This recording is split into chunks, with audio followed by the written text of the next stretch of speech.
Hey there, everyone. Thank you for joining us. And today I have Mark Stanley, expert EOS implementer and co-author of the upcoming book Data. And he and I, along with Angela Kalmus, have been working on that book. So I'm excited to have this conversation. Thanks for jumping on, Mark. All right. Thank you, Mark. Thanks for having me. Excited to be here. Awesome. So, I would love to hear your entrepreneurial story, your entrepreneurial journey. I find that implementers have just really interesting, fantastic stories, and I just love having these conversations. I get to learn a little bit about implementers, and so does the rest of the world. So, just kick it off. Tell us your story. How'd you get here? Interesting. So, I came out of school with a finance background, got an MBA. I went and worked for a larger entrepreneurial business in town called Ruan. Ruan had a great success story. I was there for 10 years. I did corporate finance for 3 years. I did continuous quality improvement for about 7 years. And then I ended my career there doing kind of corporate strategy work inside the company, but super entrepreneurial. Out of that company came about four or five different people that went and formed their own companies or did other things. So great, great breeding ground for me for that entrepreneurial spirit. I left there in 2000. I purchased a manufacturing company with two other people. We did that for a number of years. 9/11 hit during that time, unfortunately. That kind of put a cascading series of events. We lost 60% of our revenue, kind of forced me to do something different. And I created the Y Company. So the Y Company's been around, 23 years. It's had three lives. The first life it had, we did Lean Six Sigma theory of constraints training, and we trained belts. So we did about 2,000 belts over about a 7 year period. We took the second life that it had, and I took theory of constraints, and we did supply chain consulting. Did that with a little band of consultants, and we went around the country. I'd leave Sunday, come home Friday. It was that time that I was working with a client, and I got handed the book Traction. And they said, you should read this. This was December of '08. So this would have been early adopter. And so I went to boot camp in February of 2009. I think I'm number nine. I call myself number nine for lack of a better word. I'm not sure how accurate it is, but when we started this, it was just Gino and a handful of people in a room in his office in Livonia. And, with, Don Tinney was there, Gina was there, Mike Payton was there, Walt Brown was there, Renee was there. I was in the class with Ed. And so now I think we're collectively maybe called the OGs, but I'm not sure on that. Yes, you are. But, at that point, there was only 300 companies operating on EOS. And today, I mean, the numbers are closing in on 26,000, and where there were maybe 9 or 10 implementers at that time, today, I think we're well over 800 or so. Mhm. So I'm not perfect on those numbers, but it's been a great avenue of success for a lot of entrepreneurial individuals inside EOS who are implementers and the companies that they serve and work with and Yeah. guide. So.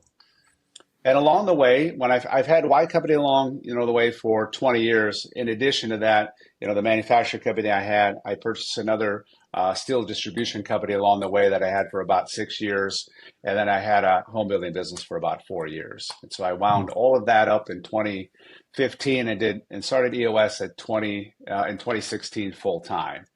So Mhm. I'm coming up on 1,500 session days. Should be in December. Wow, So, that's a lot of so sessions. that's a lot of sessions, and that's working with I think I'm right at 100 clients. I'm 98, Hmm. 99, 100 right in there. Hmm. So keep about 30 active at any one point during the course of the year and today still doing about 145 or 150 session days a year. Yeah. So, That kind of couple, catch let's, up to today. yeah, I mean, that was super quick, and here we are. But I have a lot of questions. Please. Uh-oh. Yep. Yeah. Go So, easy. that's okay. Um, taking us back to the first manufacturing company that you bought and 9/11 hit, what made you start the Y company in the first place? Because it seems like you went from manufacturing, producing some product to more Yeah. consulting and advising around manufacturing processes and Yeah. best practices and things. Yeah, I probably missed a fun fact in there. I actually created the Y company first Ah, before I left Rouen, and I actually had that going. At that point, it was called the How Company, and that was the method ah, development company with me and another gentleman. And then I had an opportunity. So in my last 90 days at Rouen, I was doing full time at Rouen, taking time off to do How Company work, and then in the around Thanksgiving of that 1999 period, they accepted our offer to buy the business. And so coming into January 1, I had to kind of mothball How Company. And then it got reemerged as the Y Company. And so Y Company is really a joke among friends. And so we were good at data analysis. We would take the statistics, take reams of data, pull them down into charts and graphs, and then lay them out on what we call the brown paper. The brown paper, is 4 feet wide. It's butcher paper. We'd maybe do 20 feet long, and we would lay charts and graphs down on an input, process, output basis, and we would tell a story. So instead of doing a slide deck, like PowerPoint on the TV or the screen, we would like kind of lay out the movie on the brown paper. So when I was kind of pulling out of the manufacturing business, I had my friends at the How Company who unmothballed it and created it, and they said we need help. I said, great. What do you need? So we did a brown paper. I need to invoice them, and I don't know how to invoice it. Right? What's the name? So I invoiced it the How Company from Y Company, and the Y Company was you guys know how, but you don't know why. And I just gave you a whole reason on why you need to do what you do at the stats and analysis. And he sends me back the logo. Jeff Barber, a good friend of mine, my best mentor along the way. I worked with him at Rouen, and unfortunately, he just passed away a few weeks ago. So we lost a great one there. But he sends me back the logo. The How Company logo is a circle with a question mark. The Y Company logo is a circle with the exclamation point with Y underneath. So the thing is, why was it started as a joke among friends? I don't always tell that part of the story. So yeah. we were already doing kind of consulting work. And when I was in my last few years at Rouen, we were actually taking this methodology out to some Rouen customers Hmm. and doing the work for them and then billing and invoicing it. So I've always had kind of that consulting kind of, in my blood and that entrepreneurial thing in my blood. Yeah. Yeah. And then what was exciting about, when I first read the Chaksha book, I was actually creating my own model. I had 9 parts to the puzzle because I didn't want to do consulting work anymore, supply chain stuff. I was on the road too much. But I was creating a model. I had, again, 9 components to it, very similar to an EOS model. And when I read the Traction book, I go, uh-oh, dang, this is really good. I cannot compete with this. This is so simple and so concise and so real that I'm just going to join the club. And that's how I Hmm. made the decision to kind of mothball the work that I had been doing and do that. So you said that you didn't go all in full time as an implementer until 2016, and you had a steel company, another manufacturing company. Did Yeah. you implement EOS into those businesses? Yeah, we did. Yep. Yeah. Yep, we did. And, the steel distribution business was, we bought it from a gentleman, Irv Robinson. Irv was awesome. Irv had a lot of cash, after running the business for 60 years. And we purchased it also at the end of '08, going into '09. So about the same time I was doing EOS or starting Hmm. EOS.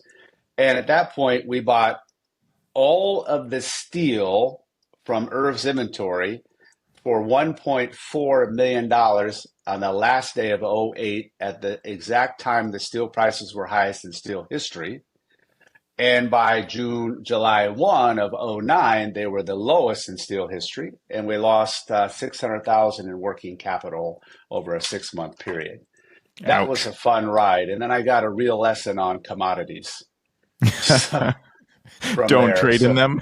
don't trade in them. And steel is of course a commodity, and it was up and down. And when steel prices were up, gross margin was, so imagine, right? We keep gross margin at 30%, right? But when steel prices double, right, 30%. the dollars double, but when it's half, it's also in half, and your operating expense, your fixed expense doesn't change that much.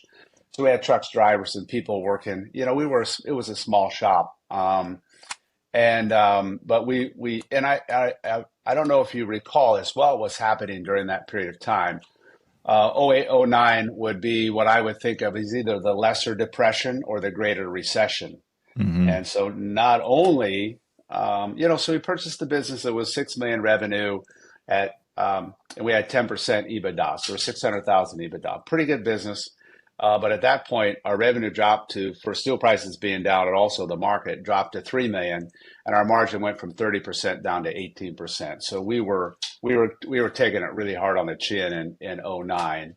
And so, that wasn't a lot of fun. I got a real lesson.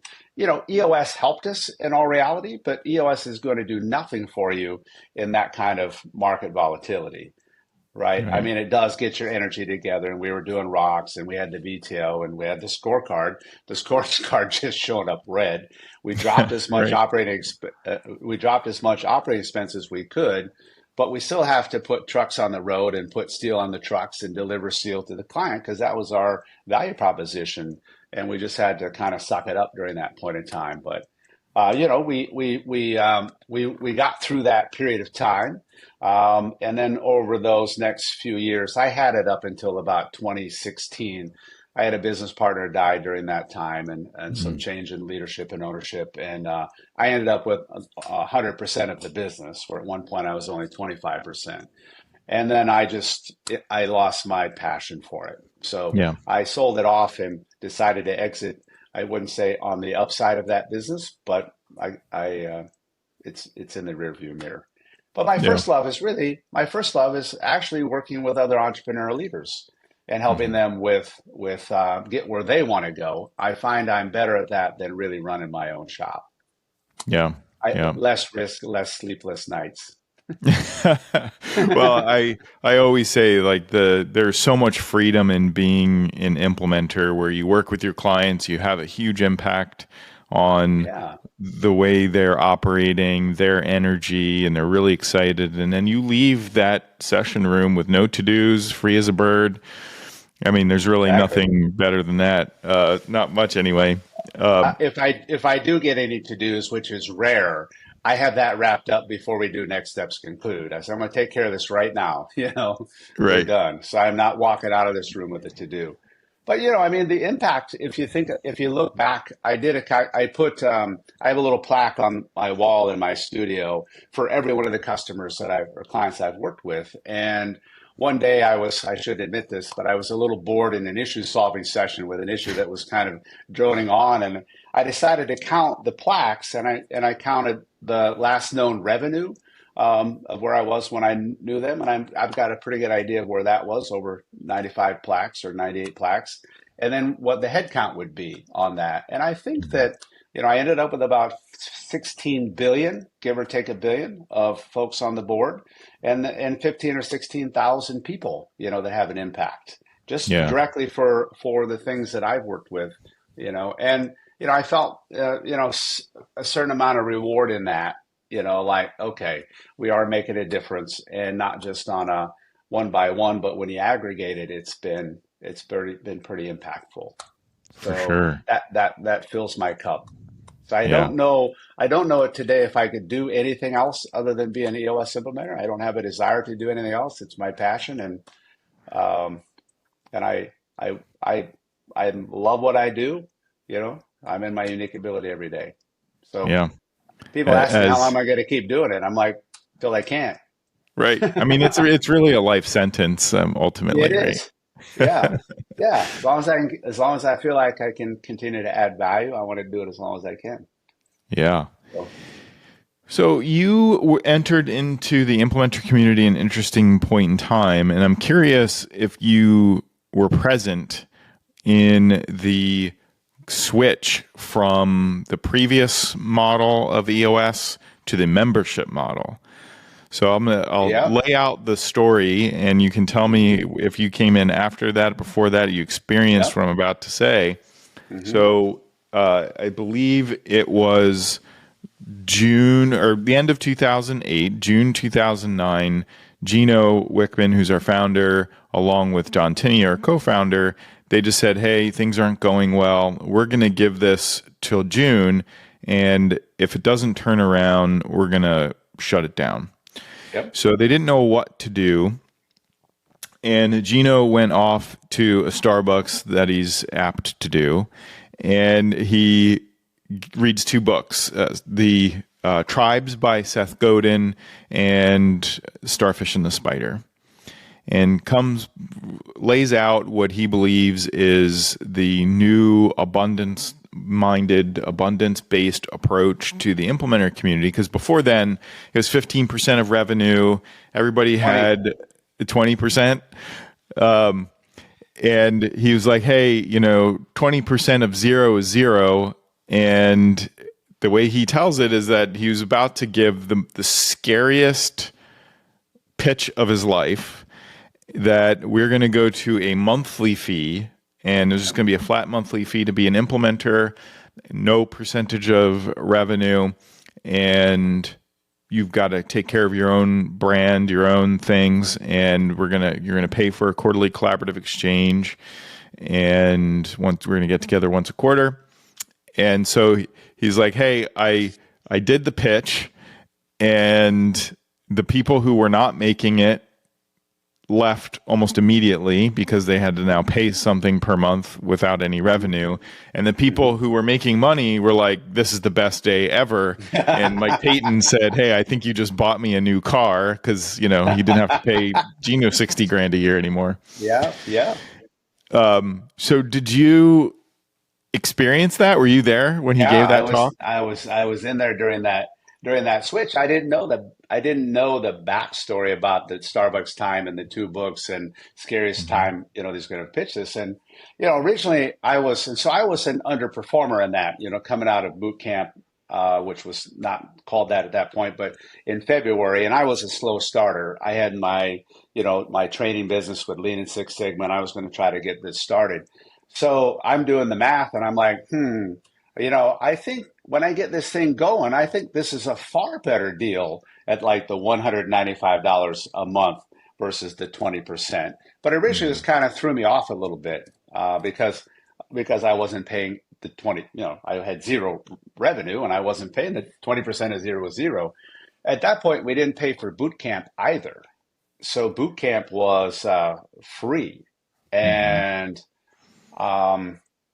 so I was there that day. Originally, I was thinking that this was not such a good deal. But then about one day later, I started doing the math, said, this is like the best deal ever. I'm with Peyton on that one. Yeah. And so, so that continued, every couple of years we get hey, I got news for you. I got good news and bad news. Yep. Good news is I love you. Bad news is the fee's going up, but Right. it's still the best deal on the planet. Even at the monthly fee that it is today. Right. Right. Not asking for anybody to change it. Just happy. Just happy. Well, of course, last quarter I had that exact "I love you" Yeah. conversation. Yeah. Yep. Yeah, I'm just interested because you have experienced really all versions of life that EOS has gone through, from a somewhat of a franchise, more traditional franchise type style pre that 2009. Then you've got the membership model, sort of, that turned out to be 730 different brand names and things, monthly fee, to now one brand under the EOS franchise model. However, we've retained no territories, no percentage of revenue, and that same monthly flat fee. So you're one of the very few people who've experienced all three. I was early on that. Yeah. And there's lots of stories from those early days. I think the hotel we stayed in Livonia, like the Ramada Inn, I think they tore it down like even 5 years ago or so. Did they? Yeah. It needed to be tore down when we were there. But there would be a group of us that would white knuckle it back. We'd rent a car and we white knuckle it back to the airport from Livonia. And whoever had the last flight was the driver and had to turn the rental car in. And they dump people off. We'd roll out of the car real quick, fly in, and hope we can make the flight. Then whoever had the last flight out dropped the car off. But there was some fun days in there where you're getting together and you knew everybody, and it was a lot of fun. You're kind of feeling like maybe you're taking on the world, tipping some Mhm. windmills, and it was fun. And without the resources too, where you're like, you mean I have to go find my own leads? Well, yeah, we're never going to find leads for you. You're going to have to do that on your own. Later on, kind of the warm lead machine comes, and when there's 300 companies operating on EOS, and like at that point, and like 150 of those are Genos, and Peyton had maybe 70 of those. It's not very a wide circle of what you're up to, and it was in Southwest Michigan. Gino never called it Detroit for whatever, or Southeastern Michigan never called it Detroit for whatever the reason. Peyton was kind of in Columbus and Minneapolis, and then Alan Richardson and Alan is actually the one who gave me the book. He was in the class with me with Ed at that point in February of '09. We're trying to get this thing going in Des Moines, and Cedar Rapids, and send out 100 books, and people don't know what is this thing called EOS, or this book called Traction. At that point it had been out maybe 2 years, but Mhm. it would it's a I wouldn't right now there's a lot of brand awareness on it and what it is, and uh, so I would hope it's easier today to kind of get the ball rolling. But I didn't start really, I was doing probably maybe 40 or 50 session days a year up through '09 to about 15. And then I was shutting down a long-term project I had. And I had a project where I helped one of my clients buy vineyards and wineries in Italy. And I did that project for 14 months, at the end of 14, all through 15. And I said, I'm going to give you 40% of my time. I had another longer term project for about 6 years where I was back and forth to Pennsylvania and back about half my time. But I switched it to this wine buying venture, which was amazing. Best project I've ever done in my entire life. I He bet. calls me up. He calls me up. He says, "Listen, he texts me actually. How much capacity do you have?" And I'm like, "I know the source." And I say, "Well, it depends, right? But we should talk about it." He goes, "I want to buy vineyards and wineries in Italy, and I need help kind of pulling it together." I said, "I'm in because you said three of my favorite things, wine, Italy, and I get paid. It's a project." Yeah. So, so I What said, could go wrong with that? what can go wrong? And towards the end, when I wrapped that project up at the end of 15, I wrapped it up with a slide. I said, 14 months later, I shouldn't tell you this, but I would have done it for any two of those three things. So, so if you Right. say, right, wine and get paid, I'm in. Italy and wine, I'm in. Italy and get paid, I'm in. But anyways, it was a good run. And then I'm really like, okay, now I have to do EOS full time. So Mhm. that project got me sidetracked a little bit. But then I filled the hole quickly. I had a 40% hole in my revenue at that time going into 2016. So I went back to my clients. I said, listen, what I do is referral based. And if you know anybody like you, entrepreneurial folks that think they could benefit from what I do, I would love the introduction. And within really 2 or 3 months, I was off and running. I had the whole filled. So Yeah. it's a testament to the really great, so EOS done well creates raving fans. And so they want to share it with others. Yeah. What do you think has been the biggest impact out of the tools? You've worked with and done more sessions than almost anyone. What, if you had to pick, what's the one thing that consistently produces the biggest impact? I would have to say the accountability chart. And in addition to that, the people analyzer, kind of right people, right seat. And I work really hard with clients to make sure that's down and that's solid. And I want them to obsess about right people, right seat. and that accountability chart gives you the visual. I said, treat it like a depth chart, and treat it like if you were a coach and you had a team, pick whatever team you want, soccer, football, basketball, and you wanted to get the right people on the team that had and share the core values of the team and the program that you were trying to put in place.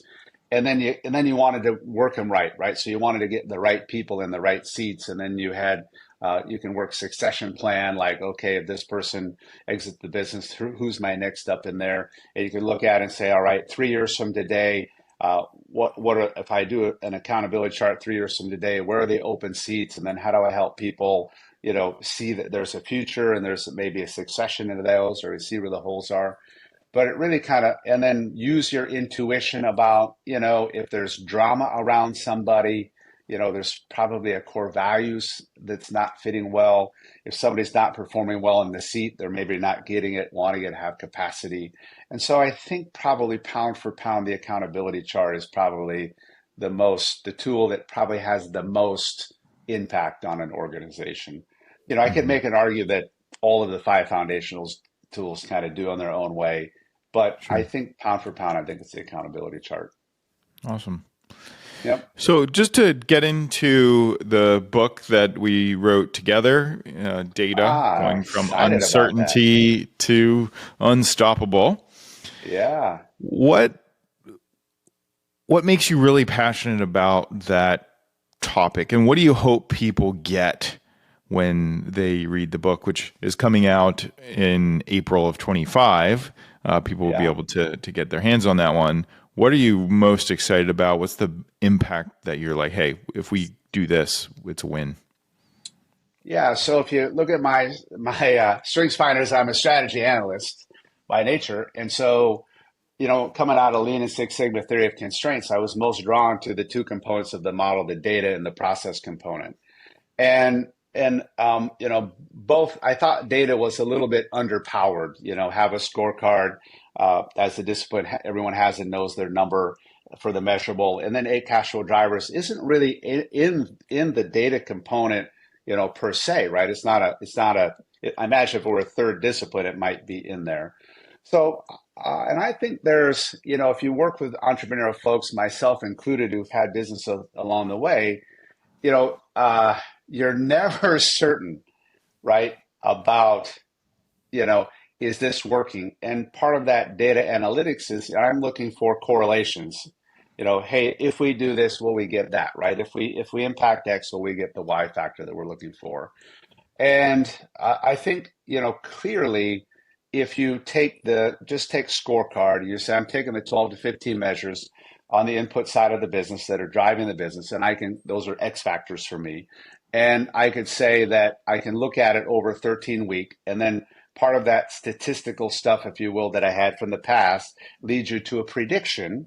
So if the variation is low, I have a much better idea of what the prediction is going to be for the next week and the next week, next week. So for me, it helps you take variation out of your processes to get better predictability. So I'm connecting a couple of things in there. So, but first thing is get your numbers down, know what they are, what's driving what, if you can, on the correlation, and then make sure that you're looking at them so you can make good predictions. Then that gives you more security and takes some of that uncertainty away. Yeah.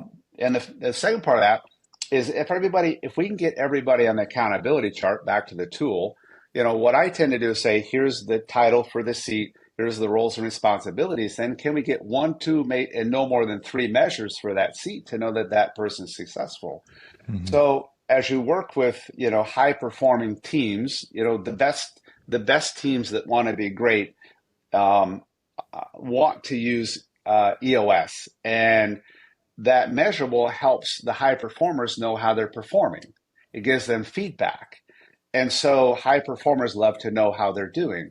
This year the pole vault record was created at I think it was ahead of the Olympics, but the gentleman won it at the Olympics, had the gold, decided to put the bar up to go for the world record again in front of a large crowd. Now, why is he doing that? Why is that interesting? He's already got the gold. He's a high performer, wants to see if he can set the record. And high performers do that. So high performers love to work with other high performers. High performers want to have and know the score. Hmm. And it runs off the people that aren't wanting to be accountable or low performers, and it gives more room for higher performers. So that measurable component.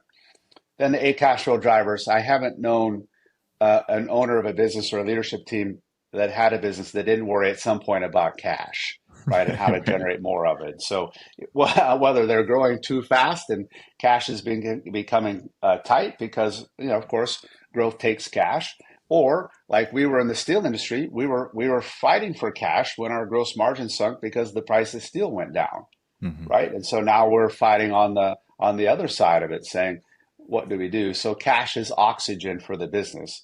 You don't think about it when you've got plenty of oxygen, but you sure are thinking about it when oxygen is running short.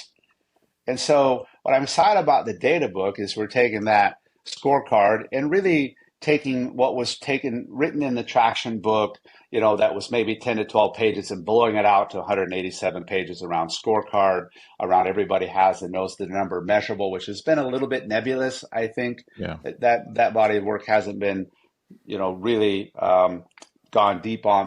Scorecards are there's a lot of places you can find information on scorecard and KPIs. Measurables are a little bit harder to find. And any cash flow drivers is, kind of seeing the light of day outside of just those ideas and just outside of just those that work with EOS implementers who have seen it in the course of a quarterly session. So, Hmm. a little bit of the secret sauce in there. Yeah, for sure. Yeah, I'm excited about it. Yeah. How April about you? will be, What's exciting you about it? oh, lots of things. I think the biggest impact that we can make is that we revealed in the book the very interconnected nature of that data component as it relates to all the other tools. Just as you said with Yeah. the accountability chart, yes, of course, the scorecard's obvious. And then Mhm. how you're thinking about each role in the business, your processes, and how it's all tying together to measure and run your business using real objective data. And I would call it more of an amped up version of accountability broadly. So I'm excited for that and Yeah. getting people thinking in the mindsets of how do you measure things. And it's not actually very difficult or sophisticated or hard. You just No. got to think in reverse and you can Yeah. can do it. So that's what Keep it I'm keep really it excited about keep that. it simple. Keep it simple.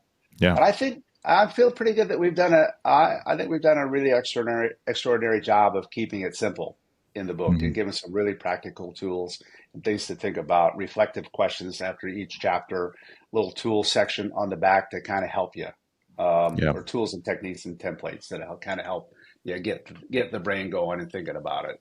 But Yeah. I'm excited about it. I can't wait. Yeah. I was you know, Again, I can't wait.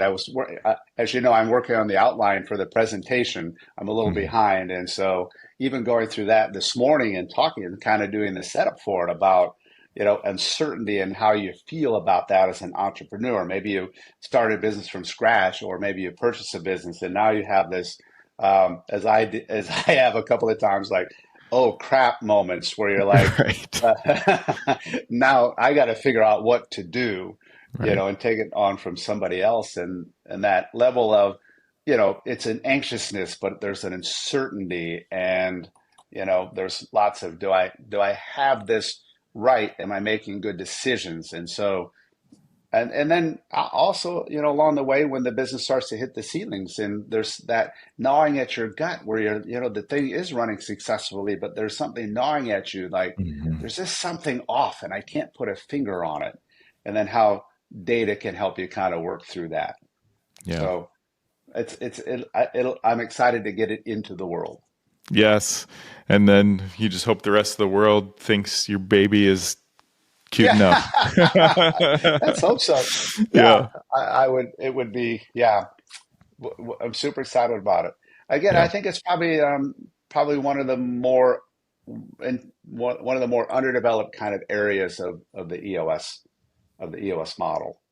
Yeah. Um, Well, but so Mark, I appreciate the conversation and just love the collaboration that we had on the data book, and I'm sure likewise, that we will have an impact. So, thanks for coming on my thanks for my having me. show here, and I appreciate it. All right. Thanks, Mark. All Enjoyed right. every Thank second you. of it. All right. All Thank right. you. See All ya. right. Bye bye. Bye.